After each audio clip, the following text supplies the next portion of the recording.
Database कौन सा choose करना है, सबसे ज्यादा क्वेश्चन यही आता है। तो समझते हैं in the day 33 of system design fundamentals, हमें कौन सा डेटाबेस कब और किसके लिए चूज करना चाहिए। सबसे पहले हमारा जो डेटा स्ट्रक्चर है वो कैसा है, स्ट्रक्चर है, सेमी स्ट्रक्चर है, अनस्ट्रक्चर या फिर ग्राफ है। स्ट्रक्चर यानी रो और कॉलम में है, सेमी स्ट्रक्चर जेसॉन में है, एक्सएमएल में है, अनस्ट्रक्चर ब्लॉक्स मीडिया लॉग्स है, फिर ग्राफ रिलेशन यानी नोड्स और एजेस में है। फिर हमें जानना होगा स्ट्रक्चर है तो उसका क्वेरी पैटर्न क्या है, ओएलटीपी है, ओलैप है, उसके साथ साथ उसकी स्केल एंड कंसिस्टेंसी, इसमें एसिड बेस और कैप लगाना है नहीं।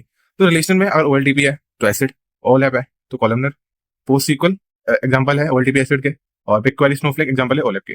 सेम स्ट्रक्चर के अंदर आ जाते हैं, एक्सेस मोड की वैल्यू पेयर है या फुल टेक्स्ट है, लेटेंसी कितनी चाहिए 1 मिली सेकंड से कम ज्यादा, अगर की वैल्यू है और कैसे यानी सेशन तो हमें जो है वो अच्छी चाहिए तो वी यूज रेडिस, डायनोडीबी।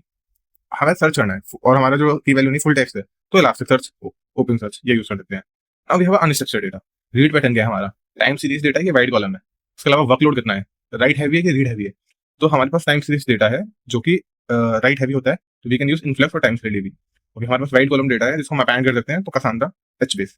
अभी हम तो ग्राफ एंड रिलेशन, हमारे पास हम देखते हैं ट्रेवल्स डेप्थ कितनी है, शैलो है कि डीप है, ग्राफ मॉडल प्रॉपर्टी ग्राफ या आरडीएफ। तो हम वहां से चूज करते हैं, ग्राफ है तो नियो4j अमेजन यूज कर सकते हैं, आरडीएफ है तो स्टार डॉग यूज कर सकते हैं। अब नॉन फंक्शनल रिक्वायरमेंट की बात करते हैं, ये तो फंक्शनल रिक्वायरमेंट थी।